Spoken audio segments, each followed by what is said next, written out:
Final yang pasti akan berlangsung dengan sangat menarik, final yang pasti berlangsung dengan sangat ketat. Ini karena dua tim sama-sama menunjukkan konsistensinya sepanjang fase grup, kemudian di partai semifinal.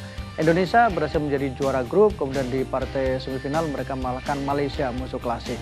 Sementara kalau kita bicara Thailand, mereka mungkin agak berantakan di awal karena di perjalanan awal mereka hanya menempati posisi sebagai runner up. Sementara mereka di semifinal membuat kejutan besar dengan mengalahkan Australia, sama-sama tim yang sudah mengoleksi 5 gelar. Jadi ini menjadi salah satu pertarungan final yang menarik karena mempertemukan dua tim yang memperlihatkan konsistensi mereka dari mulai fase grup sampai kemudian ke semifinal.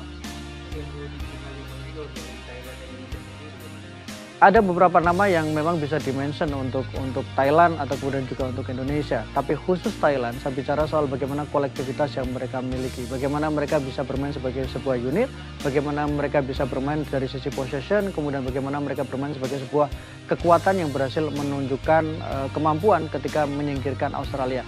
Pertama, pertahanan mereka menjadi pertahanan yang cukup bagus karena mereka hanya kebobolan 2 gol dari mulai fase grup sampai kemudian di partai semifinal.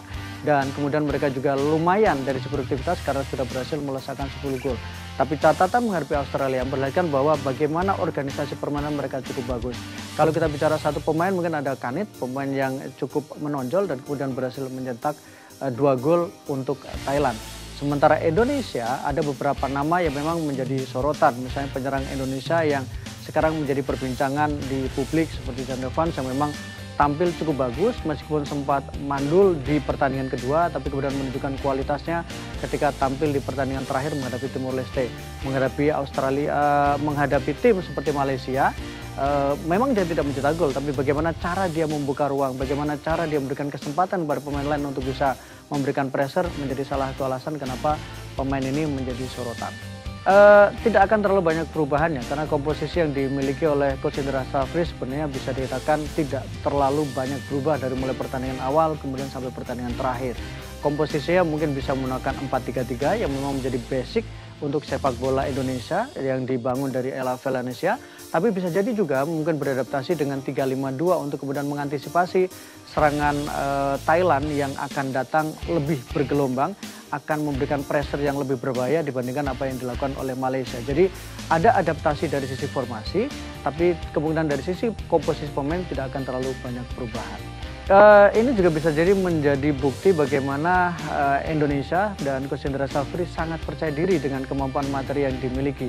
Ketika kita bicara soal Australia, bicara soal kekuatan sepak bola yang biasanya berbeda dengan tim-tim di level Asia Tenggara. Karena pemain senior mereka sudah berada di level Asia. Sementara kalau Thailand sudah sering bertemu. Jadi Coach Indra mengatakan bahwa siapapun lawan yang dihadapi, entah itu Thailand, entah itu Malaysia atau bahkan Australia, tidak akan menjadi masalah buat Indonesia. Jadi ini menunjukkan bahwa Coach Indra sangat yakin untuk menghadapi partai final siapapun lawan yang dihadapi, termasuk itu meskipun akhirnya bertemu dengan Thailand.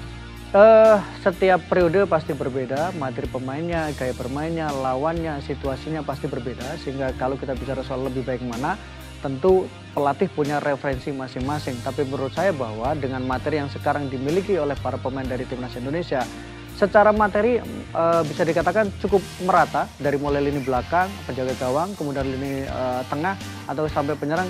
Coach Indra punya komposisi yang cukup menjanjikan.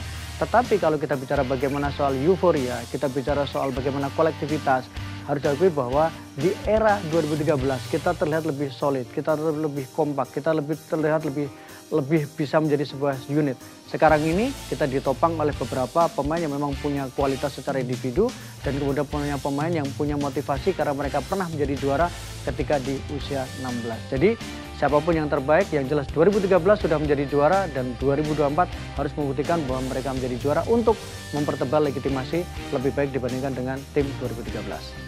Saya pikir pelatih pasti punya referensi terkait siapapun yang akan dipanggil. Tapi bahwa Jan Revan menunjukkan bahwa dia pemain yang bisa membuka ruang, dia pemain yang bisa bermain di area kotak penalti, bahkan orang mengatakan ini seperti Ruud van Nistelrooy-nya Indonesia.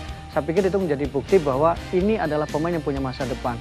Yang ditunggu adalah dia harus menunjukkan dulu levelnya, dia harus menunjukkan kualitasnya di level kelompok umur, baru kemudian bicara soal peluang dia untuk bermain di tim nasional. Dan Coach Sintayong adalah pelatih yang mereferensikan dia, sehingga pasti punya preferensi terkait dengan kualitas dari Jan Evans.